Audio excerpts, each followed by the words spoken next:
The buzzards were already circling when Sarah Mitchell opened her eyes to a sky so blue it hurt. Her body sprawled among the burning wreckage of what had been her family's wagon just hours before. Pain radiated through every inch of her being as consciousness returned in brutal waves. Her left shoulder throbbed with a deep, sickening ache that suggested something far worse than a simple bruise. The metallic taste of blood filled her mouth, and when she tried to move her right leg, white-hot agony shot through her thigh. Through the haze of pain, fragments of memory began assembling themselves like broken glass, the thundering hooves, the gunshots splitting the afternoon air, her father's desperate shouts, her mother's screams cut suddenly short. The wagon train had been 3 days out from Independence, Missouri, heading west toward the Oregon Territory in the spring of 1867. 22 wagons filled with families chasing dreams of fertile land and fresh starts. Sarah, at 21 years old, had been helping her mother prepare the evening meal when the raiders came. They had swept down from the Rocky Hills like demons, their faces covered with bandanas, their pistols blazing. The attack had been swift and merciless. She remembered her father pushing her behind the wagon, remembered the crack of his rifle, remembered the searing pain as a bullet grazed her temple and sent her sprawling into darkness. Now, as she lay among the scattered remains of everything her family had owned, Sarah understood with terrible clarity that she was alone. The wagon train was gone, either fled or destroyed, she could not tell. The bodies of her parents lay nearby, already growing cold in the afternoon sun. She wanted to scream, to weep, to rage against the cruelty of it all, but her body refused to cooperate. Instead, she drifted in and out of consciousness as the sun tracked slowly across the sky, painting the landscape in shades of gold and crimson. The fever came with nightfall. Sarah shivered despite the warmth of the spring evening, her body racked with chills that made her teeth chatter.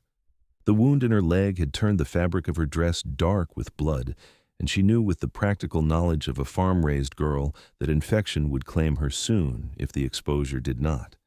She had no water, no shelter, no hope. The buzzards continued their patient vigil overhead, and she closed her eyes against their presence, surrendering to the darkness that pulled at her like a gentle tide. She did not hear the footsteps approaching through the tall grass, did not see the massive figure that crouched beside her broken body, did not feel the strong arms that lifted her with surprising gentleness. Consciousness had fled entirely, leaving only the shallow rise and fall of her chest to indicate that life still clung stubbornly to her ravaged form. Thomas Bridger had been tracking a wounded elk through the foothills when he caught the scent of smoke on the wind. Years of living alone in the mountains had honed his senses to a razor's edge, and he knew immediately that something was wrong.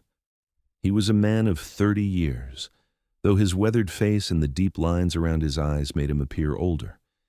His body was built from 6 years of survival in the wilderness, broad shoulders thick with muscle, arms that could fell a tree or wrestle a bear, a chest like a barrel, and legs solid as oak trunks.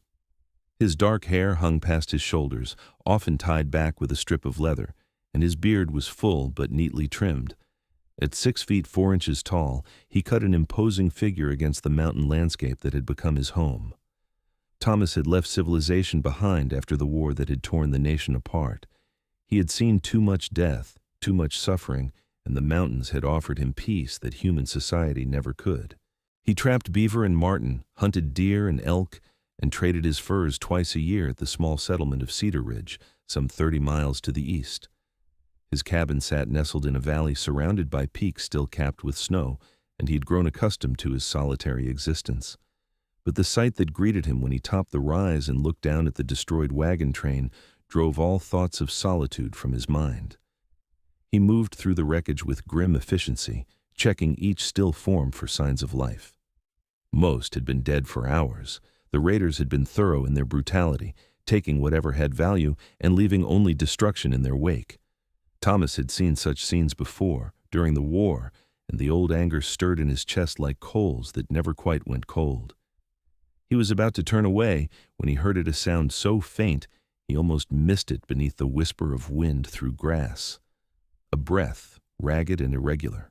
He moved toward the sound and found Sarah lying half-hidden behind an overturned trunk, her young face pale as death, her clothing soaked with blood.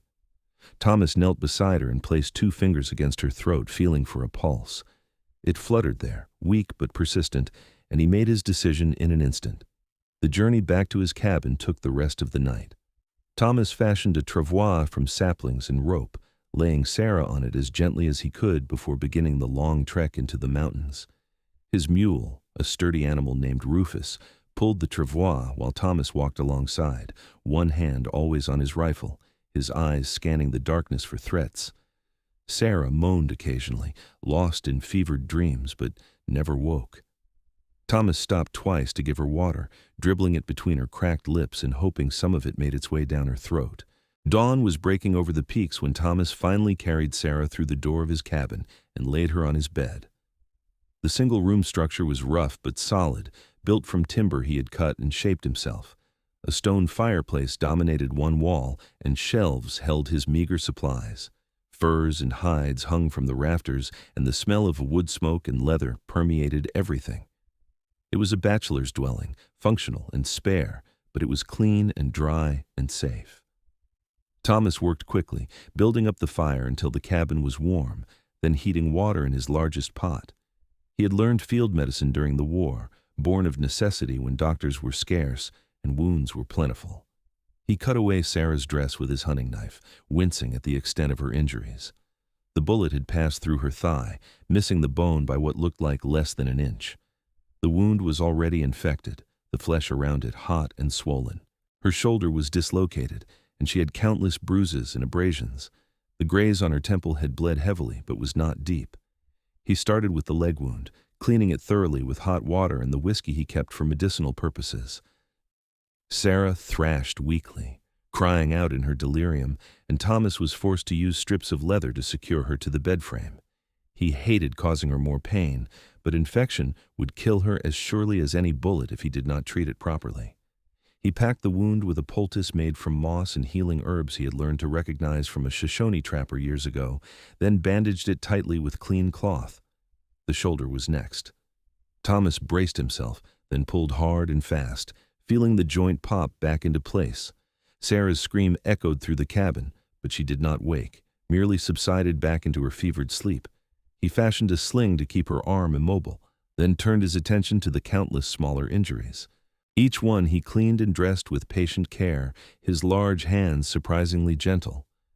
For 3 days, Sarah burned with fever.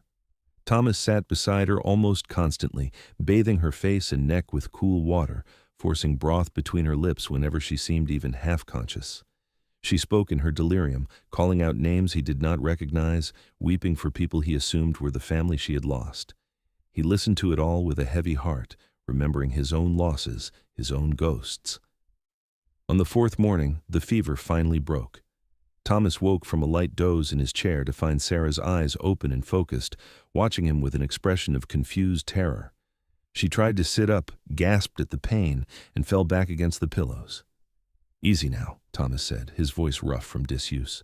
He spoke softly, the way he might to a frightened animal. "You're safe here. You are hurt bad, but you are safe." Sarah's eyes darted around the unfamiliar cabin, then back to his face. "Who are you?" Her voice was barely a whisper, her throat dry and raw. "Name's Thomas Bridger. I found you after the raid, brought you here to my cabin." He reached for the water jug, poured some into a tin cup, and held it to her lips. "Drink slow." The water was the most wonderful thing Sarah had ever tasted. She drank greedily until Thomas pulled the cup away. "Not too much at once. You will make yourself sick." Memory came flooding back, and Sarah felt tears burning in her eyes. My parents, my family, they are gone, are they not? All of them gone. Thomas nodded slowly, his gray eyes filled with a sympathy that came from shared understanding. "I'm sorry. By the time I found you, you were the only one still breathing. You were hurt bad. Still are.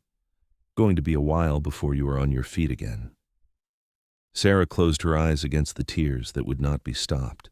She wept for her parents, for the life that had ended so abruptly, for the fear and pain and overwhelming loss.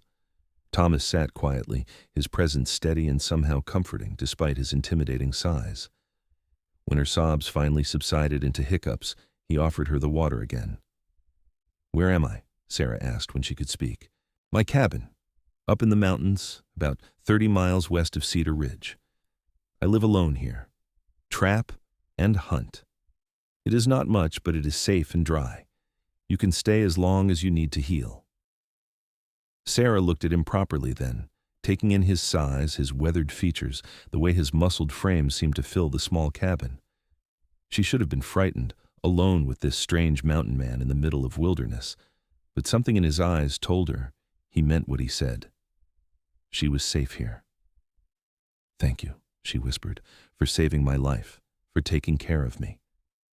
Thomas shifted uncomfortably, unused to gratitude. "Could not leave you to die out there. Now rest. Your body needs time to heal, and that means sleep and food and staying off that leg." Over the following weeks, a routine established itself. Thomas would rise with the dawn, check Sarah's wounds and change her bandages, then prepare a simple breakfast of cornmeal mush or salt pork and beans. He would bring her water and help her sit up to eat, carefully supporting her injured shoulder. Then he would tend to his daily tasks, checking his trap lines, hunting for fresh meat, gathering firewood while Sarah slept or stared at the cabin ceiling, lost in her own thoughts. The nightmares came frequently in those early days. Sarah would wake screaming, reliving the attack, seeing her father fall again and again. Thomas would be there within seconds, lighting a candle, speaking in his low, calm voice until the terror receded. He never seemed irritated by the interruptions to his sleep, never made her feel like a burden. His patience was inexhaustible. As Sarah's strength slowly returned, she began to notice details about her rescuer. The way his hands, so large and rough, could be incredibly gentle when tending her wounds, the care he took in preparing her meals, making sure she ate enough to rebuild her strength, the quiet competence with which he moved through his daily tasks, every action purposeful and efficient. He was not a man who wasted words or effort, but there was a fundamental kindness in him that showed itself in 1,000 small ways. Thomas, for his part, found his solitary existence disrupted in ways both challenging and unexpectedly pleasant. He had grown accustomed to silence, to speaking only to Rufus the mule or to himself on the rare occasions when he felt the need for conversation. Now his cabin was filled with another presence, and he found himself thinking about Sarah constantly when he was away, whether she had enough water, whether her fever might return, whether she was frightened being alone. 6 weeks after bringing Sarah to his cabin, Thomas helped her take her first steps. Her leg had healed remarkably well, the infection beaten back by his diligent care and her own stubborn will to survive. Her shoulder still ached in cold weather, but the mobility had returned.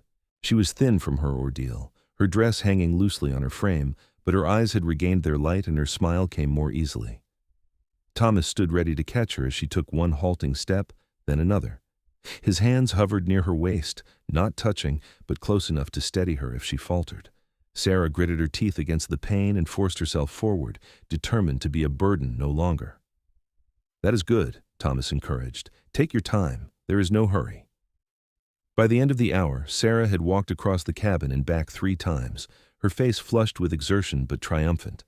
Thomas caught her when her leg finally gave out, lifting her easily and carrying her back to the bed. "Thank you," Sarah said, slightly breathless. "I forgot how tall you are. I feel like a child being carried." Thomas set her down gently, a faint flush coloring his weathered cheeks. "You weigh about as much as a sack of flour. Need to get more meat on your bones." Sarah laughed, the sound bright in the small cabin. It was the first time Thomas had heard her really laugh, and something in his chest tightened at the sound. He busied himself with stoking the fire, confused by the sudden rush of feeling. As spring deepened into summer, Sarah grew stronger. She began helping with simple tasks around the cabin, mending Thomas's clothes, preparing meals, organizing his chaotic shelves. Thomas protested at first, insisting she should rest, but Sarah was firm. She needed to feel useful, needed to contribute to the household that had become her refuge. They fell into an easy companionship. Thomas taught Sarah about the mountains, pointing out the various plants and their uses, showing her how to read the weather in the clouds, explaining the habits of the animals that shared their valley. Sarah told Thomas about her life before the raid, about growing up on a farm in Ohio, about her parents' dreams of starting fresh in Oregon. They talked in the evenings after supper, sitting by the fire, their conversations ranging from light-hearted to profound. Thomas found himself opening up in ways he had not since before the war. He told Sarah about his childhood in Pennsylvania, about joining the Union Army at 24, about the battles that still haunted his dreams. He spoke of his reasons for leaving civilization behind, the need for peace and simplicity after years of violence and chaos. Sarah listened without judgment, her understanding eyes on his face, and Thomas felt something in him begin to heal that had been broken for a long time. For Sarah, the cabin had become more than just a place of recovery. It had become home. She woke each morning to the sound of Thomas moving quietly around the room, trying not to disturb her, and felt safe in a way she had not since the attack. She watched him through half-closed eyes, admiring the play of muscle under his worn shirt as he built up the fire, the competent strength in every movement. He was unlike any man she had known, rough and unpolished on the surface, but with depths of kindness and intelligence that revealed themselves slowly, like a flower opening its petals. One evening in late June, as they sat outside watching the sunset behind the peaks, Sarah finally voiced the question that had been growing in her mind. "Thomas, what will happen when I am fully healed? Will you take me to Cedar Ridge?" Thomas was quiet for a long moment, his eyes on the distant mountains. The thought of Sarah leaving made his chest feel hollow. But what right did he have to ask her to stay? She was young and beautiful, with her whole life ahead of her. What could he offer her but a hard existence in the wilderness? "If that is what you want," he said finally, "come fall, when I go to trade my furs, I can take you. There are families there who would take you in, help you get to Oregon if that is still your wish." Sarah felt tears prick her eyes at the careful neutrality in his voice. "And if that is not what I want? If I wanted to stay here?" Thomas turned to look at her, hardly daring to hope. "This is a hard life, Sarah. Lonely, cold in winter, isolated. You deserve better than what I can give you." "You have given me everything," Sarah said softly. "You saved my life, cared for me when I was broken, made me feel safe again. You have given me a home. I do not want to leave, Thomas. Not unless you want me gone." "Want you gone?"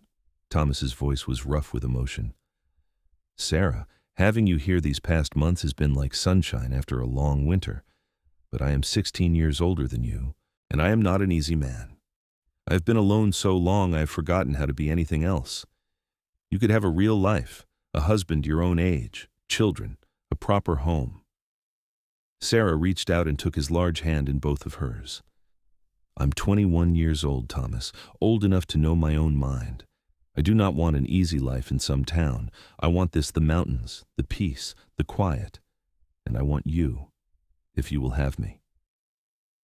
Thomas looked down at her hands holding his, so small and fine against his calloused skin.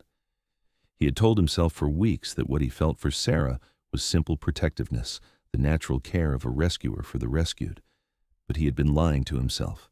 Somewhere along the way, in the quiet moments of tending her injuries, in the long evening conversations, in the simple act of sharing his space and his life, he had fallen completely in love with her. "I have nothing to offer you but myself," he said, his voice barely above a whisper. "But if you will have me, Sarah, I will spend every day of my life making sure you never regret staying." Sarah smiled through her tears. "Then I will stay." Thomas pulled her close, his strong arms wrapping around her with a gentleness that belied his size. He buried his face in her hair, breathing in the scent of her, hardly able to believe this was real. Sarah clung to him, feeling the solid strength of his body, the steady beat of his heart under her cheek. This man had saved her in every way a person could be saved, and she knew with absolute certainty that she was exactly where she belonged. Their first kiss was tender and sweet, tasting of new beginnings and second chances. Thomas cupped Sarah's face in his large hands as if she were something infinitely precious, his lips gentle against hers. Sarah's fingers tangled in his long hair, pulling him closer, wanting to erase any distance between them. When they finally broke apart, Both were breathing hard, their eyes locked on each other. "I love you," Sarah whispered. "I think I have loved you since I first woke up and saw you sitting beside my bed." "I love you too," Thomas said, the words feeling strange and wonderful in his mouth. "More than I knew I could love anything." They sat together as the stars came out, making quiet plans for their future. Thomas wanted to marry Sarah properly, which meant a trip to Cedar Ridge to find a minister. Sarah wanted to improve the cabin, to make it more of a home. They talked about expanding the vegetable garden, about hunting together when Sarah was strong enough, about the long winter ahead and how they would face it together. The next morning, Thomas began work on expanding the cabin. He felled trees and shaped logs, his powerful muscles working tirelessly in the summer heat. Sarah helped where she could, handing him tools, preparing meals, offering cool water when he paused to rest. She watched him work with open admiration, marveling at his strength, the way he could lift massive logs as if they weighed nothing. Thomas caught her watching and grinned, his teeth white in his bearded face, and Sarah felt her heart skip. By mid-July, the cabin had a second room, a bedroom that would give them privacy and space. Thomas built a proper bed frame, large enough for his size, and filled a new mattress with fresh hay and soft furs. Sarah sewed curtains from fabric Thomas had stored away, pretty calico that brightened the rough cabin walls. Together, they were building something real and lasting. One evening, as they worked together preparing supper, Thomas came up behind Sarah and wrapped his arms around her waist, pulling her back against his chest. She leaned into him with a contented sigh, covering his hands with her own. "Happy?" he asked, his breath warm against her ear. "More than I ever thought I would be again," Sarah admitted. "After the attack, I thought my life was over. But you gave me a second chance, Thomas. You gave me everything." Thomas turned her in his arms, his expression serious. "You gave me everything, too. I was just existing before you came. Now I am living again. You make me want to be better, to do better. You make me remember that there is good in the world worth fighting for." They made the journey to Cedar Ridge in early August, when Sarah was strong enough to ride. Thomas saddled his horse, a sturdy bay gelding named Sarge, and helped Sarah mount before swinging up behind her. She sat side saddle in front of him, his arms around her as he held the reins, and they made their way down out of the mountains together. Cedar Ridge was a small settlement, barely 24 buildings clustered around a dusty main street. There was a trading post, a blacksmith, a small church, and a scattering of houses. The residents eyed Thomas with a mixture of respect and wariness.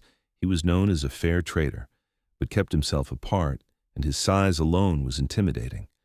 But when he introduced Sarah and explained that they wanted to be married, the wariness melted into congratulations and welcome. The minister, a kindly man named Reverend Walsh, was happy to perform the ceremony. His wife immediately took Sarah under her wing, insisting that she needed a proper dress for her wedding.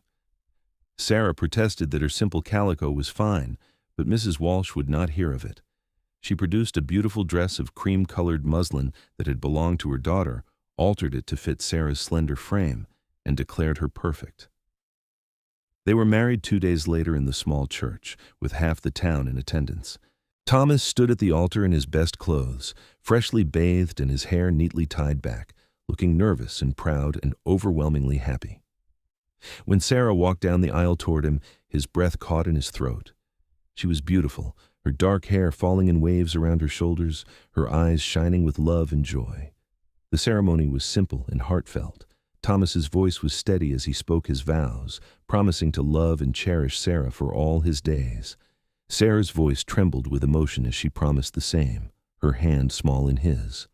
When Reverend Walsh pronounced them man and wife, Thomas kissed Sarah with a tenderness that made several of the watching women dab at their eyes. The town threw them a celebration at the trading post, with food and music and dancing. Sarah laughed as Thomas spun her carefully around the floor, his movements surprisingly graceful for such a large man. They stayed late into the evening, accepting the good wishes and gifts from people who were strangers, but felt like friends. The next morning, they began the journey back to the mountains. Thomas had traded his winter furs and purchased supplies they would need: flour, sugar, coffee, ammunition, fabric for Sarah to sew with. But the most important thing he carried was Sarah's hand in his, and the gold ring on her finger that marked her as his wife. Their first months of marriage were a time of discovery and deepening love. Thomas was endlessly patient and gentle, always mindful of Sarah's injuries, never pushing her beyond what she was ready for. Sarah bloomed under his care, growing stronger every day, her confidence returning. She learned to shoot, Thomas teaching her with his rifle until she could hit a target reliably. She learned to track game, to read the signs of the forest, to move quietly through the wilderness. Thomas was a good teacher, patient and thorough, and Sarah was an eager student. But it was in the quiet moments that their bond truly deepened. Evenings spent by the fire, Sarah reading aloud from one of the few books Thomas owned while he worked on mending traps or sharpening knives. Mornings waking up wrapped in each other's arms, the mountain cold kept at bay by their shared warmth. Afternoons working side by side in the garden, their hands brushing as they planted seeds and pulled weeds. Every day brought them closer, building a foundation of trust and love that would sustain them through whatever challenges lay ahead. Sarah loved watching Thomas work, the way his muscles flexed and bunched under his skin, the quiet competence in everything he did. She loved the rare smiles that lit up his weathered face, the way his eyes softened when he looked at her, the rumble of his voice when he spoke to her in the darkness. She loved his strength, not just physical, but the inner strength that had allowed him to survive war and loss and loneliness without becoming hard or cruel. Thomas loved everything about Sarah, her quick mind and sharp wit, the way she met the challenges of mountain life with determination rather than complaint. Her laughter, which rang out more frequently as the months passed, the way she touched him, her small hands gentle but sure, as if she could not quite believe he was real. The trust she placed in him, absolute and unwavering. He had never expected to find this kind of happiness, had convinced himself he did not deserve it, but Sarah made him feel like perhaps he did. Fall came to the mountains in a blaze of gold and crimson. The aspens turned yellow, their leaves shimmering in the breeze. The nights grew colder, frost painting intricate patterns on the cabin windows. Thomas worked long days, hunting and preserving meat for the winter, cutting firewood until they had a massive stack against the cabin wall. Sarah helped with everything, her leg now fully healed, her strength returned. Together they smoked venison and elk, rendered fat for candles and cooking, gathered the last of the garden vegetables, and stored them in the root cellar Thomas had dug. One October morning, Sarah woke feeling queasy. She barely made it outside before losing the contents of her stomach. Thomas was beside her immediately, his face creased with worry, but Sarah waved him off with a shaky laugh. "I am fine," she assured him. "In fact, I think I am better than fine. Thomas, I think I might be with child." Thomas went very still, his gray eyes searching her face. "Are you certain?" "Not entirely, but I have missed my courses for 2 months now, and this sickness in the morning started last week. I think we are going to have a baby, Thomas." A slow smile spread across Thomas's face, transforming it with pure joy. He let out a whoop that echoed off the mountains and scooped Sarah up in his arms, spinning her around before carefully setting her back on her feet. "A baby. We are going to have a baby." Sarah laughed at his excitement, her own happiness bubbling up to match his. "You're pleased then?" "Pleased? Sarah, I never thought I would have this. A wife, a family. You have given me everything I never dared to hope for." He cupped her face in his hands, his expression tender. "Are you happy about it? Are you frightened?" "Both," Sarah admitted, "but more happy than frightened. This baby was made from love, Thomas. How could I be anything but joyful?" Winter came early that year, snow falling in thick flakes by late October. Thomas made sure they were prepared, checking and rechecking their supplies, reinforcing the cabin walls, making sure they had enough firewood to last through even the harshest weather. He fussed over Sarah constantly, insisting she rest, that she not lift anything heavy, that she stay warm and dry. Sarah bore his hovering with amused patience, understanding that it came from love and not any lack of faith in her strength. The winter was long and cold, but inside the cabin it was warm and cozy. Thomas had chinked every gap in the walls, and the fireplace kept the temperature comfortable. They spent their evenings together, talking about the baby, planning for the spring. Thomas whittled a cradle from sweet-smelling pine, his large hands shaping it with painstaking care. Sarah sewed tiny clothes from soft fabric, marveling at how small they were. They made love slowly and tenderly, Thomas always careful of Sarah's changing body, his hands gentle as they explored the new curves of her growing belly. Sarah felt cherished and desired, beautiful in ways she had never imagined. Thomas worshipped her with touch and word, making sure she knew how much he loved her, how grateful he was for the gift of their child. As her belly swelled with new life, Sarah sometimes thought back to that day on the prairie, to the broken girl who had thought her life was ending. She thought about the journey that had brought her here, to this cabin, to this man, to this unexpected joy. The loss of her parents would always ache, but she had found a new family, a new purpose, a love deeper than she had known existed. Thomas watched his wife bloom with pregnancy and felt his heart expand beyond what he thought possible. Every day with Sarah was a gift, every smile from her a treasure. He had been a soldier, a survivor, a solitary mountain man. But with Sarah and their coming child, he was becoming something new, a husband, a father, a man with a future worth fighting for. Spring arrived with a rush of melting snow and budding trees. The valley came alive with birdsong and the sound of rushing water as the creek swelled with runoff. Sarah was hugely pregnant now, her belly round and tight, the baby active inside her. Thomas refused to go more than a few hundred yards from the cabin, determined to be there when the baby came. The first pains started on a warm April morning. Sarah was hanging laundry when she felt the tightening in her belly, different from the practice contractions she had been having for weeks. She called for Thomas, trying to keep the fear out of her voice. He was there in seconds, his face pale beneath his tan. "Is it time?" he asked. Sarah nodded, breathing through another contraction. "I think so. They are still far apart, but they are stronger than before." Thomas carried her inside, settling her on their bed. He had prepared for this moment, gathering clean cloths, heating water, making sure everything they might need was close at hand. But now that it was actually happening, he felt terrified. What if something went wrong? What if he lost her? The thought was unbearable. Sarah saw the fear in his eyes and reached for his hand. "I'm going to be fine. We are going to be fine. I'm strong, Thomas. You made me strong." Her confidence steadied him. Thomas took a deep breath and nodded. "Tell me what you need." The labor lasted through the day and into the night. Thomas stayed beside Sarah the entire time, offering water, wiping her face with cool cloths, supporting her when she needed to walk, holding her hand through the contractions.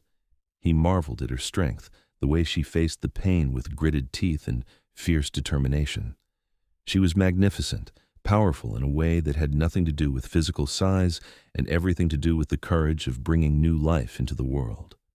As the moon rose high above the mountains, Sarah gave a final push and their baby entered the world with a lusty cry.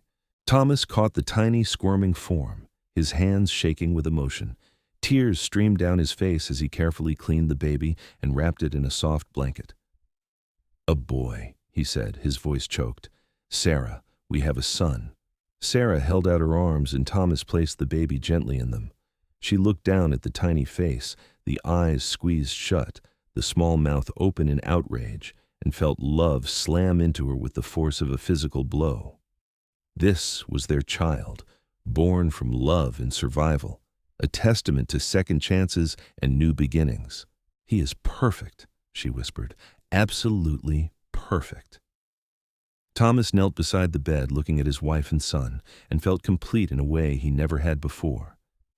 "What should we name him?" Sarah thought for a moment, then smiled. "James, after my father, James Thomas Bridger."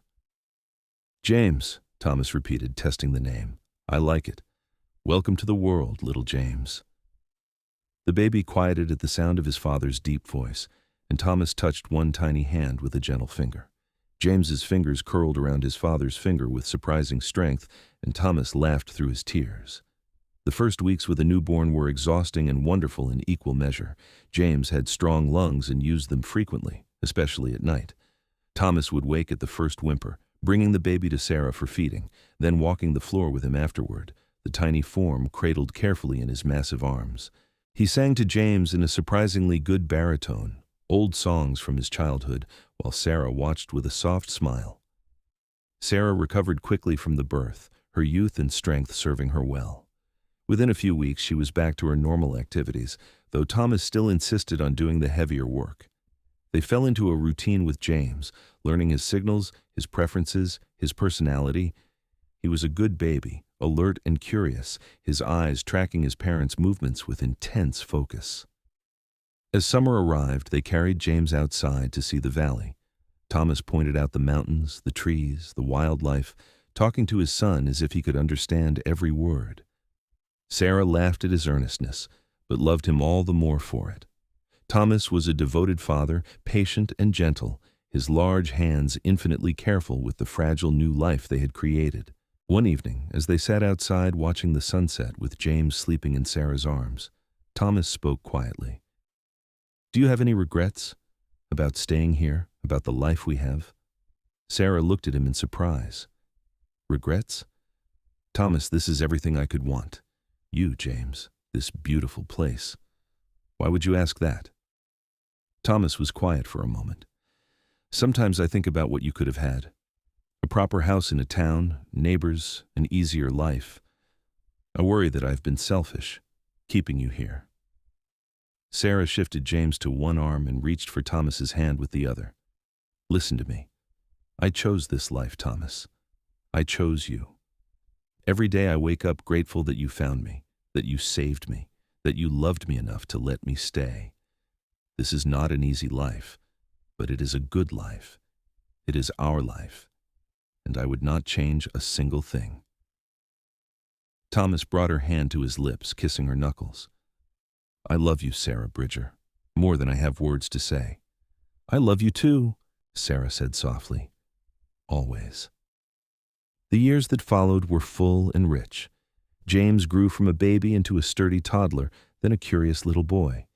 He learned to walk on the cabin floor, Thomas's hands steadying him, Sarah's encouraging voice urging him on. He learned to talk, his first word, "Papa," which made Thomas grin for a week straight. He was a mountain child through and through, fearless and strong, with his father's gray eyes and his mother's dark hair. When James was 2, Sarah discovered she was pregnant again. This time the pregnancy was easier, her body knowing what to expect. Thomas was still protective but less anxious, trusting in Sarah's strength. In the spring of 1871, their daughter was born, a tiny, delicate girl they named Rose, after Thomas's mother. Rose was different from her brother, quieter, more thoughtful. She had Thomas's solemn gray eyes and Sarah's fine features, and she wrapped her father around her tiny finger from the moment she was born. Thomas, who could wrestle bears and fell trees, turned to mush when Rose smiled at him. Sarah teased him about it, but she loved seeing this softer side of her strong husband. Life in the mountains had its challenges. Winters were harsh, supplies sometimes ran low, and there were always dangers. Wild animals, sudden storms, accidents. But Sarah and Thomas faced everything together, their love and trust in each other unshakable. They taught their children to respect the wilderness, to be self-sufficient, to value the simple things in life. James learned to track and hunt from his father, spending hours in the forest learning the skills that would keep him alive. Rose learned healing herbs from her mother, developing a gift for knowing which plants could cure and which could harm. Both children grew up strong and capable, secure in the knowledge that they were loved beyond measure. As the children grew, Sarah and Thomas's love continued to deepen. They had weathered storms together, literal and metaphorical, and emerged stronger each time. Thomas still marveled at the gift of having Sarah in his life, still felt grateful every morning when he woke beside her. Sarah still felt safe in Thomas's arms, still admired his strength and gentleness in equal measure. On warm summer evenings, after the children were asleep, Sarah and Thomas would sit outside together, just as they had in those early days when Sarah was still healing. They would talk about their day, their children, their dreams for the future. Sometimes they simply sat in companionable silence, watching the stars come out over the mountains, content in each other's presence. "Do you ever think about that day I found you?" Thomas asked one such evening, his arm around Sarah's shoulders. "Sometimes," Sarah admitted, "it feels like a lifetime ago. I was so broken, so lost. I thought my life was over." Instead, it was just beginning, Thomas said softly. For both of us. Sarah leaned her head on his shoulder, breathing in his familiar scent of leather and pine. Everything that happened led me to you, to this life, to our children. I cannot regret any of it, even the painful parts, because they brought me here. I spent 6 years alone in these mountains thinking I was content, Thomas said, but I was just hiding. You taught me how to live again, Sarah, how to love, how to be part of something bigger than myself. They sat together as the night deepened, two people who had found each other against impossible odds and built a life of love and purpose.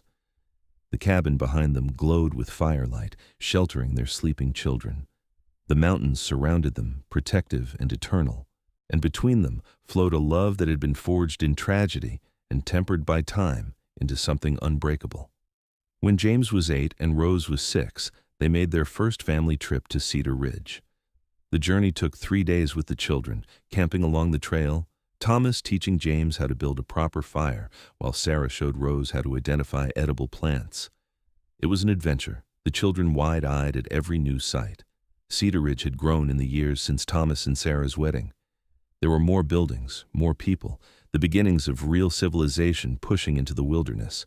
The residents who remembered Thomas and Sarah were amazed at how the family had grown, at how healthy and happy they all looked.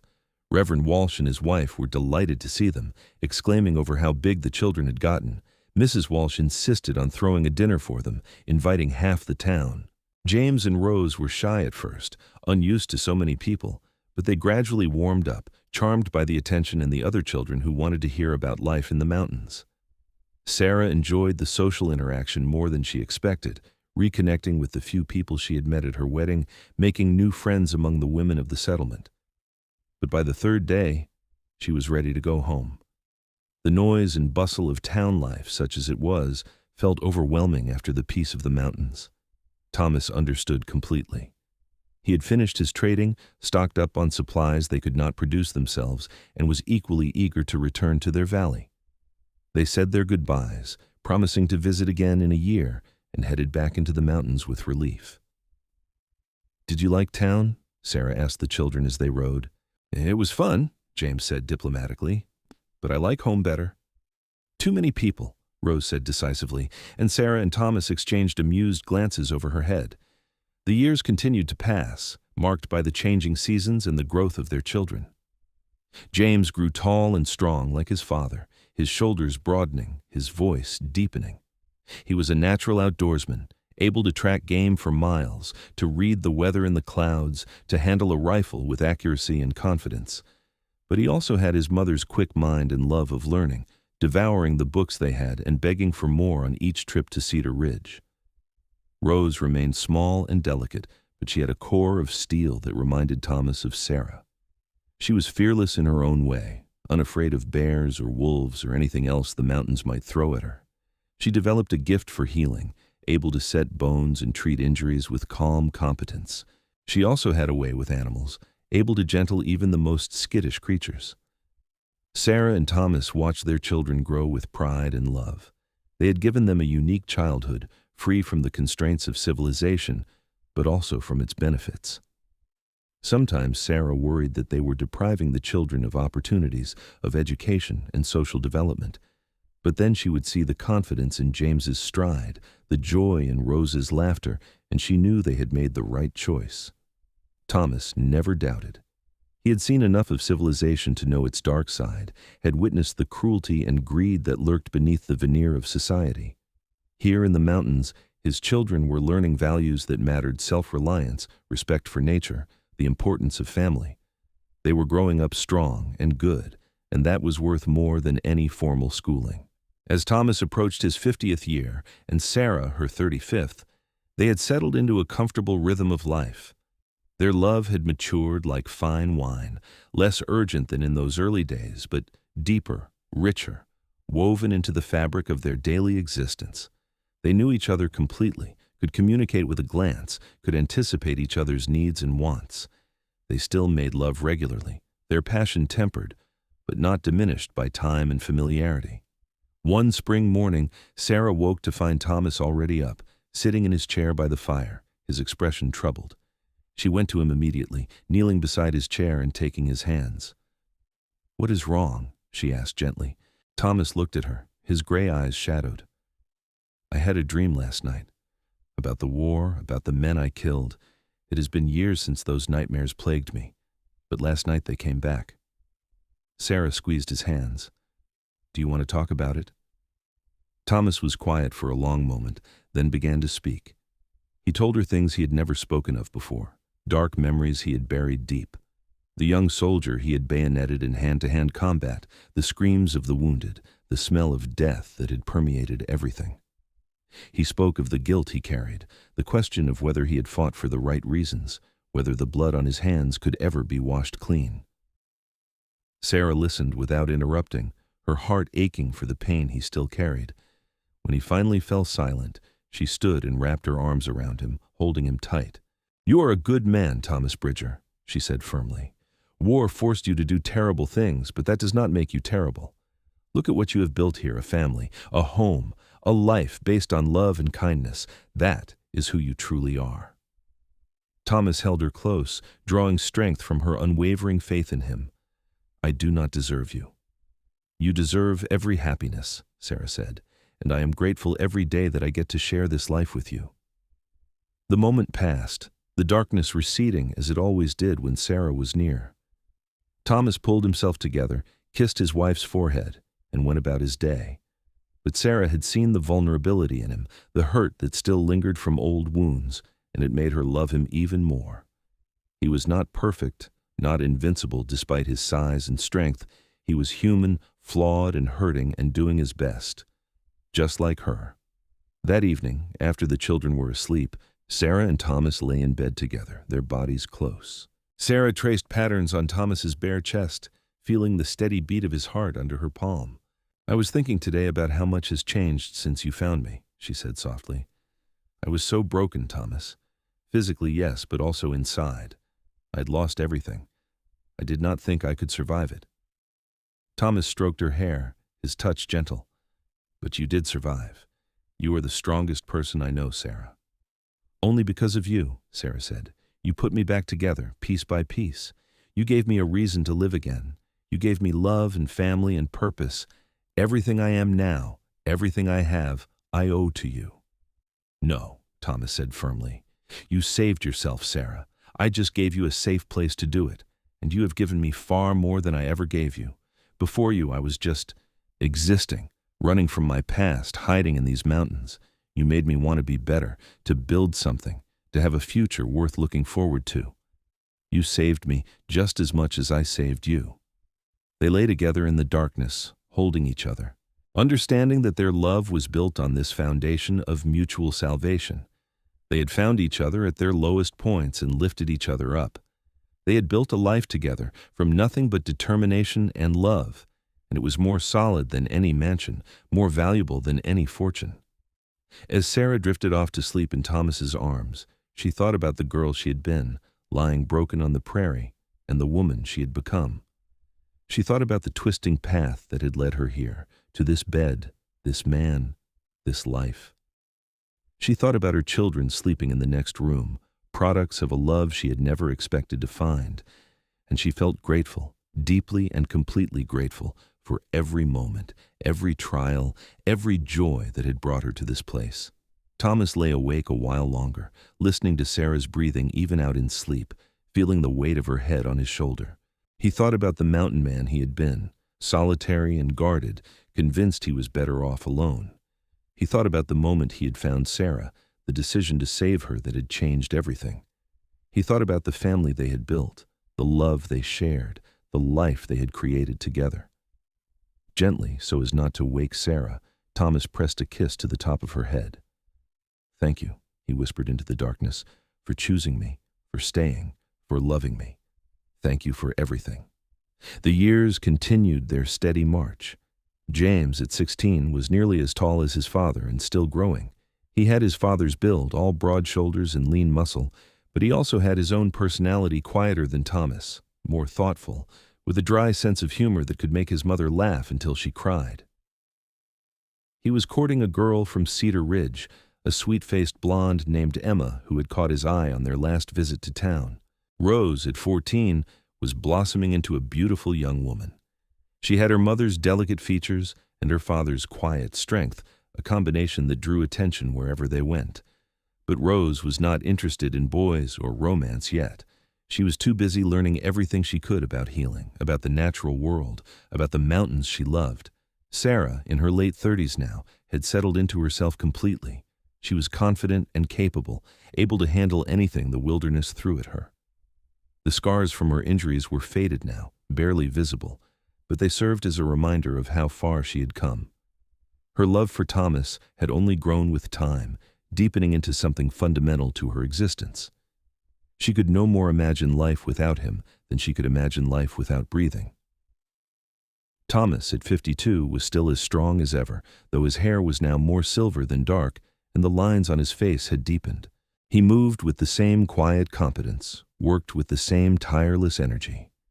His love for Sarah was the center of his world, his children close behind. Everything he did was for them, to keep them safe and happy and provided for. One autumn evening, as the family gathered around the dinner table, James cleared his throat nervously. "I have something I need to tell you all," he said. "Emma and I want to get married. I have asked her father's permission, and he said yes. I wanted to make sure you and Mother approved." Sarah's hand flew to her mouth, tears springing to her eyes. Her baby boy, getting married. It seemed impossible, yet here he was, a man grown, ready to start his own family. She looked at Thomas, saw her own mixed emotions reflected in his face, pride, joy, and a touch of sadness at the passage of time. "Of course we approve," Thomas said gruffly. "Emma is a fine girl. You have chosen well. When are you planning this wedding?" "Next spring, if that is all right," James said. "We want to build a cabin near here, stay close to family. I've already scouted a good spot about 2 miles downstream." "That sounds perfect," Sarah said, recovering her composure. "Oh, James, I'm so happy for you. We will help however we can." Rose was quiet through the celebration that followed, and Sarah noticed her daughter's pensive expression. Later, when they were cleaning up after dinner, Sarah asked her what was wrong. "Nothing is wrong exactly," Rose said slowly. "I am happy for James, truly. But it made me think. Everyone expects me to marry too, to find a nice boy and settle down. But what if that is not what I want? What if I want something different?" Sarah set down the dish she was washing and turned to face her daughter fully.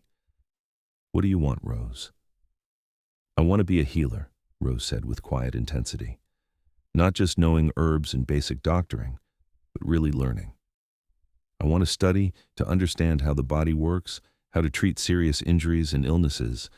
I know there are medical colleges back east now that are starting to accept women. I was thinking maybe I could go to one." Sarah's first instinct was to say no, to keep her daughter close and safe. But she looked at Rose's earnest face, saw the determination there, and remembered her own younger self, trapped by expectations and convention. She had found her path through tragedy and chance, but Rose had the opportunity to choose her own way. How could Sarah deny her that? "Let me talk to your father," Sarah said gently. "This is not a decision to make lightly, but if it is truly what you want, we will find a way." That night, after the children were asleep, Sarah told Thomas about Rose's aspirations. She watched his face cycle through shock, denial, and finally reluctant acceptance. "She is only 14, Thomas protested, "too young to leave home to go to some strange city full of dangers she cannot imagine." "She is the same age I was when my parents decided to head west," Sarah pointed out, "old enough to know her own mind, and she is not talking about leaving immediately. These medical programs require years of preparation, education she does not have yet. We have time to figure this out." Thomas was quiet for a long time, staring into the fire. "I always knew this day would come," he said finally, "when the children would grow up and leave. I just thought I had more time." Sarah took his hand, lacing her fingers through his. "James is staying close, and Rose might change her mind a dozen times before she is old enough to actually go. But Thomas, if she is serious about this, we have to support her. We cannot clip her wings because we are afraid to let her fly." "I know," Thomas said heavily. "You are right." as usual. "It is just hard. She is my little girl." "She will always be your little girl," Sarah said gently. "No matter how old she gets or how far she goes, that will never change." They sat together in the firelight, holding hands, facing the reality that their children were growing up and their lives were changing. But they faced it together, as they had faced everything else, drawing strength from each other. The winter that followed was one of planning and preparation. Thomas and James spent days cutting timber for James's new cabin, working side by side in comfortable silence, broken by occasional conversation. It was a rite of passage, father and son building the home where the next generation would begin. Thomas showed James everything he knew about construction, about making a home that would stand firm against mountain winters and keep his family safe. Sarah worked with Emma, teaching her the skills she would need as a mountain wife. Emma was eager to learn, respectful and sweet-natured, and Sarah could not help but love her. She saw in Emma some of her younger self, a girl willing to embrace a harder life for the sake of love. Rose continued her studies with renewed focus. Thomas had brought back every medical text he could find on their last trip to Cedar Ridge, and Rose devoured them, her quick mind absorbing information at a remarkable rate. Sarah helped her practice bandaging techniques and herb preparations, impressed by her daughter's natural talent and dedication. As spring arrived and the world turned green again, the family threw all their energy into preparing for James's wedding. Sarah sewed new clothes for everyone, determined that they would look their best. Thomas and James finished the cabin, simple but solid, with a bedroom and main room and a small root cellar. Emma's family traveled up from Cedar Ridge a week before the wedding, and the two families worked together to make everything ready. The wedding took place on a beautiful May morning, with Reverend Walsh officiating in front of the new cabin. Emma wore a dress of pale blue that brought out her eyes, and James looked handsome and nervous in his new shirt and pants. Sarah cried through the entire ceremony, Thomas's arms solid around her shoulders. Rose stood beside her brother as a witness, solemn and proud. After the ceremony, they celebrated with a feast that combined both families' contributions. There was music and laughter, stories and toasts. As the sun set, the newlyweds retired to their new home, and the families went their separate ways, Sarah and Thomas and Rose walking the familiar path back to their cabin. "That was beautiful," Sarah said, wiping her eyes again. "They are going to be very happy." "I hope so," Thomas said. "He is a good boy. Man, I should say. He will take care of her." "Of course he will," Sarah said. "You taught him well." That night, lying in bed, Sarah felt the shift that had occurred. Their family was changing, expanding, moving into a new phase. James would have children of his own soon, making her and Thomas grandparents. Rose would forge her own path, different from anything Sarah had imagined, but no less valid. And she and Thomas would continue on, their love the constant foundation beneath all the changes. "We did it," Sarah whispered into the darkness. "We built a family, raised good children, created a life worth living. We really did it, Thomas." Thomas pulled her closer, his voice warm with emotion. "We did it together. Everything we accomplished, we did it together." The years that followed brought more changes. Emma gave birth to a son whom they named Thomas after his grandfather. Thomas Bridger Sr. was besotted with the baby, spending hours at James's cabin, holding his grandson with the same careful gentleness he had shown his own children. Sarah loved watching her strong husband turn to mush around the baby, loved seeing James step into fatherhood with confidence and love. Rose, at 17, announced that she had been accepted into a nursing program in Denver. It was not a full medical school, but it was a step in the right direction, and she was determined to prove herself. Sarah and Thomas traveled with her to Denver, helping her settle into the boarding house where she would live, meeting the stern matron who ran the program. It was one of the hardest things Sarah had ever done, leaving her daughter in that strange city, but she saw the fire in Rose's eyes and knew it was right. The cabin felt empty with both children gone, even though James and his family were only 2 miles away. Sarah and Thomas adjusted to being just the two of them again, rediscovering the quiet rhythms of their early years together. They spent more time at James's cabin, helping with the baby, but they also relished their time alone. "It is strange," Sarah said one evening as they sat by the fire. When I was healing from my injuries, when I was first learning to love you, it was just us in this cabin. Now we have come full circle." "Do you miss it?" Thomas asked. "When the children were small, when the cabin was full of noise and chaos." "Sometimes," Sarah admitted, "but I also love this. Just us, the peace and quiet, the freedom to do what we want when we want. And we have James and his family close by, Rose visiting when she can. We have so much to be grateful for." Thomas nodded, pulling her close. "More than I ever thought possible. You know, Sarah, when I found you that day, broken and barely alive, I never imagined all this. A family, grandchildren, a love that has lasted 2 decades and shows no sign of fading. You gave me a life beyond my wildest dreams." "You gave me a second chance," Sarah said softly. "You nursed me back to health, yes, but you also nursed my heart back to life. You showed me that even after terrible loss, joy is possible. That love can heal the deepest wounds. Everything good in my life stems from that moment when you found me." They sat together in comfortable silence, two people who had weathered storms and celebrated triumphs, who had built something lasting from the ashes of tragedy. Outside, the mountains stood eternal, the stars wheeled overhead, and the wind whispered through the pines. Inside the cabin, the fire burned warm, and love older than a decade filled every corner. Rose came home for visits twice a year, full of stories about her training, the patients she was learning to care for, the skills she was acquiring. She was thriving, finding her purpose, and Sarah and Thomas were immensely proud. In her 3rd year of training, Rose met a young doctor named William Chen, whose family had immigrated from China and who shared her passion for healing. She brought him home to meet her parents, nervous about their reaction. Thomas was skeptical at first, protective of his daughter, but William won him over with his quiet respect and obvious devotion to Rose. Sarah liked him immediately, recognizing a kindred spirit, someone who had faced prejudice and hardship, but refused to let it define him. When Rose announced their engagement, Sarah and Thomas gave their blessing gladly. The wedding took place in Denver, with the whole family traveling to attend. It was Sarah and Thomas's first real trip to a city, and the noise and crowds were overwhelming.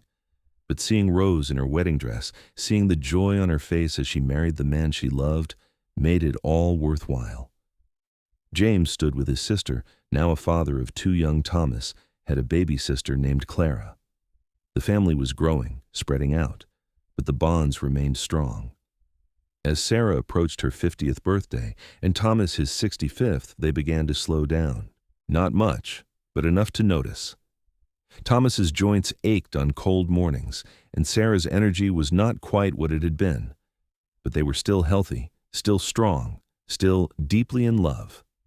One spring morning, exactly 30 years after Thomas had found Sarah on the prairie, they walked together to the place where the wagon train had been attacked. It had taken them 3 days to travel there, camping along the way, but Sarah had wanted to make this pilgrimage. She stood looking at the empty grassland, now showing no sign of the violence that had occurred here, and felt a sense of closure. "I was so scared that day," Sarah said quietly. "So hurt and alone. I thought I was going to die." Thomas stood beside her, his hand warm in hers. "If I had been an hour later, you might have. It was chance, pure chance, that I was hunting in that area, that I smelled the smoke." "Not chance," Sarah said firmly. "Fate. We were meant to find each other, Thomas, meant to build the life we have built. I believe that with all my heart." Thomas pulled her into his arms, holding her close. "Then I am grateful to fate or God or whatever power brought us together. You are my greatest blessing, Sarah Bridger. 30 years together, and I love you more now than I did at the beginning." "I love you too," Sarah whispered, "more than words can express. Thank you for saving me, for loving me, for giving me a life beyond my wildest dreams." They stood together on the prairie, 2 people who had found each other in tragedy and built something beautiful from pain. The wind blew gentle around them, carrying the scent of new grass and wildflowers. The sky stretched endless and blue overhead, and in each other's arms, they were home. The journey back to the mountains was leisurely. They were in no hurry, content to take their time, to enjoy the journey as much as the destination. They talked about everything and nothing, reminisced about the past, made plans for the future. They made love under the stars, their passion mellowed by time but no less deep. They simply enjoyed being together, just the two of them, the way it had begun. When they finally arrived home, James and Emma were waiting with young Thomas and Clara. Rose and William had come from Denver for a visit. The cabin was full of noise and laughter, grandchildren running around, family together. Sarah looked around at all of it, the life she and Thomas had built, the legacy they were leaving, and felt complete. That evening, after everyone had gone to their own homes, Sarah and Thomas sat outside watching the sunset, just as they had done countless times before. Sarah leaned against Thomas's broad chest, his arms wrapped around her, and sighed contentedly. "Happy?" Thomas asked, though he already knew the answer. "So happy," Sarah confirmed. "I have everything I could possibly want. A husband I love beyond measure, children and grandchildren who are healthy and happy, a home that has sheltered us through everything life has thrown at us. How could I be anything but happy?" Thomas rested his chin on top of her head, breathing in the familiar scent of her hair. "I was thinking earlier about that first night I brought you here. You were so small and broken, barely clinging to life. I was terrified I would lose you before morning, but you fought, Sarah. You fought so hard to live." "I had something to live for," Sarah said softly. "Even in my delirium, even when I did not consciously know it yet, some part of me recognized you. Recognized that you were my future, my second chance. My soul knew you before my mind did." They sat in comfortable silence as the stars began to appear. An owl hooted in the distance, and somewhere a coyote called to its pack. The sounds of the mountain night, familiar and comforting, surrounded them. "Do you remember the first time you told me you loved me?" Sarah asked. "Of course," Thomas said. "It was the night you asked if you could stay. I was so scared to say it, afraid you would think I was taking advantage of your gratitude. But the words came out anyway, because I could not hold them back anymore." "I was so relieved," Sarah admitted. "I had been falling in love with you for weeks, but did not know if you felt the same. When you said you loved me, it was like the sun coming out after a storm." Thomas turned Sarah in his arms so he could see her face. In the fading light, he could still see the beautiful girl he had fallen in love with, though her face now bore the lines of age and experience. To him, she was more beautiful now than she had been at 21, made lovely by all they had shared, all they had survived together. "I will love you until my last breath," Thomas said solemnly. "And if there is anything beyond this life, I will find you there too." Sarah reached up and touched his weathered face, her eyes shining with tears. "And I will love you forever, in this life and whatever comes after. You are my heart, Thomas Bridger, my home, my everything."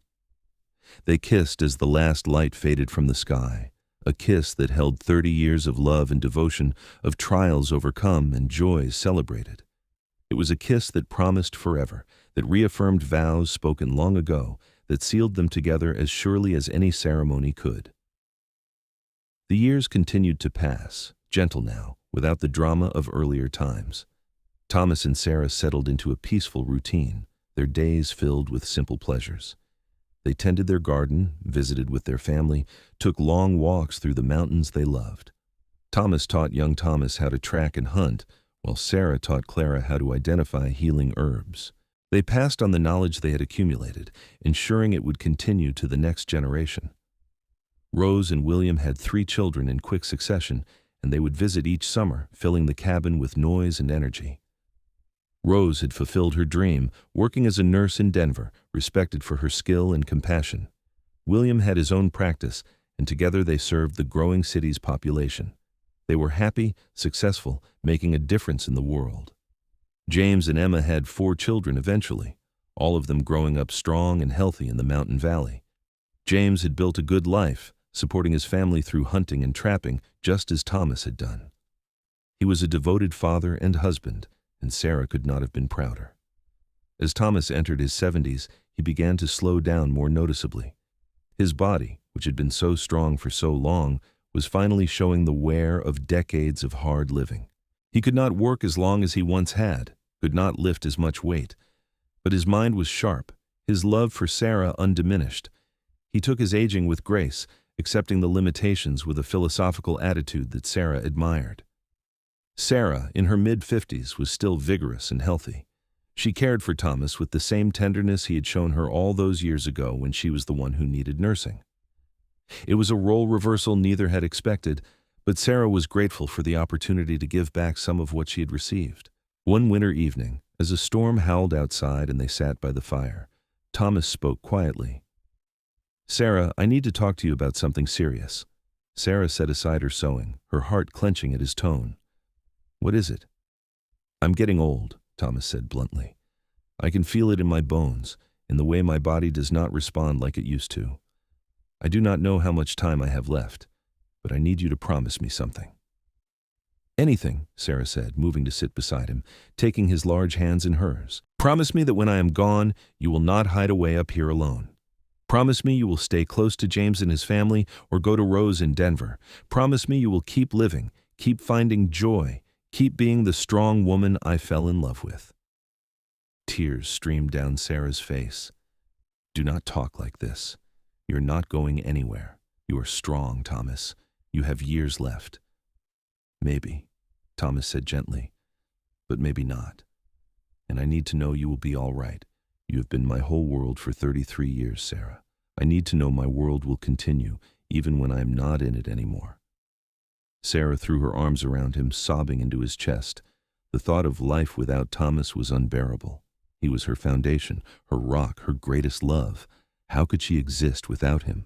But even through her grief, she knew what he needed to hear. "I promise," she whispered. "I promise I will keep living, will stay close to family, will not give up. But Thomas, I need you to promise me something too. Promise me you will fight to stay with me as long as you can. Promise me you will not give up." "I promise," Thomas said, holding her tight. "I will fight for every day we have left together." Thomas lived for 5 more years, 5 precious years that Sarah treasured with every fiber of her being. They were not easy years. Thomas's health continued to decline, and he needed more care as time went on. But they were rich years, full of love and family and quiet contentment. Thomas got to see his grandchildren grow, got to hold his first great-grandchild when young Thomas had a son of his own. He got to celebrate 40 years of marriage to the woman he loved more than life itself. On a peaceful spring morning, with the valley in full bloom outside the window, Thomas Bridger passed away in his sleep, Sarah's hand in his. She sat beside his body for a long time, saying her goodbyes, thanking him for everything he had given her, promising to keep living as he had made her swear. Then she called for James, and together they began making preparations. They buried Thomas on a hillside overlooking the valley he had loved, with the whole family gathered around. The entire settlement of Cedar Ridge turned out to pay their respects to the mountain man who had lived with such integrity and purpose. Sarah stood dry-eyed through the service, her grief too deep for tears, her heart shattered but her spirit holding firm. In the days that followed, Sarah moved through her grief with the same strength that had carried her through every trial in her life. She did not hide away as Thomas had feared. She stayed close to James and his family, spending her days with her grandchildren, teaching them the things Thomas had taught her. She visited Rose in Denver, spending months at a time there, enjoying the city life even as she missed the mountains. But always, she returned to the cabin, the place where Thomas had brought her, where he had nursed her back to health, where they had built their life together. She could feel him there in every log he had shaped, every corner of ground they had walked together. It comforted her, kept him close even though he was gone. Sarah lived to the age of 73, vigorous and sharp until the very end. She got to see all her grandchildren grown, met a dozen great-grandchildren, and even held one great-great-grandchild before she died. She had lived a long, full life, rich with love and purpose and meaning. On her last day, surrounded by family in the cabin she had shared with Thomas for so many years, Sarah spoke her final words clearly. "I am ready," she said, her eyes on the mountains visible through the window. "Thomas is waiting for me. I can feel him. I am going home." She passed peacefully, a smile on her weathered face, her hand held by Rose on one side and James on the other. They buried her beside Thomas on the hillside, reuniting them in death as they had been united in life. The cabin remained in the family, passed down through generations. James's descendants lived there for decades, adding to it, modernizing it, but always keeping the original room that Thomas had built, the bed where Sarah had been nursed back to health, the fireplace where they had spent countless evenings together. It became a place of pilgrimage for the family, a reminder of where they had come from, of the love that had started it all. And sometimes, when the wind blew just right through the valley, when the light hit the mountains at a certain angle, visitors to the cabin swore they could feel a presence not frightening, but comforting. A sense of protection, of enduring love, of two souls still watching over the place they had called home. The story of Sarah and Thomas became family legend, passed down through the years. The tale of how a mountain man had found a dying girl after a wagon raid, had nursed her back to health for months, and how they had fallen deeply in love despite all odds. It was a story of survival and second chances, of strength and tenderness, of a love that had endured through every challenge life could throw at it. Their great-great-grandchildren would sit around campfires, listening to the old story, marveling at the romance of it all. They would visit the graves on the hillside, reading the simple markers. Thomas Bridger, beloved husband, father, grandfather. He saved her life and she saved his soul. And beside it, Sarah Bridger, beloved wife, mother, grandmother. She was left for dead but found love instead. The valley itself seemed to remember them, seemed to hold their story in the rocks and trees and flowing water. Every spring, wildflowers grew especially thick around their graves, as if the earth itself was paying tribute.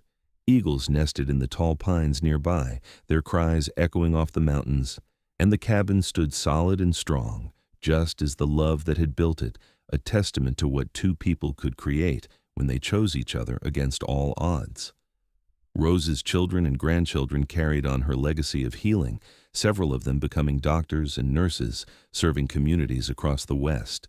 They credited their great-grandmother Sarah's strength and their great-grandfather Thomas's compassion as their inspiration. The family remained close-knit despite spreading across several states, always gathering for reunions at the cabin, always remembering the love story that had begun it all. James's line stayed close to the mountains, many of them becoming guides and conservationists, protecting the wilderness that had sheltered their ancestors. They told tourists and visitors about the history of the valley, about the mountain man and his wife, who had carved out a life there with nothing but determination and love. The stories grew with each telling, becoming part of the region's folklore, but at their core, they remained true. As the years turned into decades and the decades into a century, the legend of Sarah and Thomas Bridger became fixed in local history. Historians wrote about them, novelists fictionalized their story, and folklorists collected the various tales that had sprung up around them. But for their family, they were not legends or historical figures. They were simply great-great-grandma Sarah and great-great-grandpa Thomas, who had loved each other with a depth and devotion that had echoed through generations. The cabin was eventually designated a historic landmark, preserved by the family and the state as an example of pioneer life and mountain living. Visitors could tour it, see the simple furnishings, the bed where Sarah had healed, the cradle Thomas had carved for his children. They could walk the hillside to the graves and stand in the place where two people who should never have met, who came from tragedy and loss, had built something beautiful and lasting. And on quiet evenings, when the tour groups were gone and the valley was peaceful, family members who lived in or visited the area would sometimes sit on the porch of the old cabin and feel the presence of their ancestors. They would watch the sun set behind the peaks, see the stars come out in the mountain sky, and understand in their bones why Sarah and Thomas had loved this place so much, why they had chosen to build their life here, why their love had been so powerful and enduring. The story that had begun with violence and pain, with a young woman left for dead after a wagon raid, had transformed into something transcendent. It had become a story of hope, of the power of love to heal the deepest wounds, of the strength found in choosing to keep living even when everything seems lost. It had become a story about second chances and unlikely salvation, about a mountain man and the woman he nursed back to health, who in turn nursed his soul back to life. And in the end, that was the greatest legacy Sarah and Thomas Bridger left behind. Not the cabin or the land or even their many descendants, though all of those were significant. Their greatest legacy was the story itself, the proof that love could bloom in the darkest circumstances, that two broken people could heal each other and build something whole, that a chance encounter in a wilderness could lead to a lifetime of devotion and joy. Their love story had ended, as all love stories must, but its impact rippled outward through time and space, touching lives they would never meet, inspiring hearts that would beat long after theirs had stopped. And that, perhaps, was the truest form of forever, not in living eternally, but in creating something that outlasted death itself, that continued to bring light and hope and belief in love's power to anyone who heard their tale. The mountain valley where they had lived and loved and died remained beautiful, a fitting monument to their memory. And though Sarah and Thomas Bridger were long gone, returned to the earth they had worked and the mountains they had loved, their story lived on. A testament to the enduring power of love, the possibility of second chances, and the strength of the human spirit to overcome even the most devastating losses and find joy again. It was a story worth remembering, worth retelling, worth preserving for all the generations yet to come. A story that proved that sometimes, in our darkest hour, salvation comes in the most unexpected form. And sometimes, when we think our story has ended in tragedy, it is really just beginning.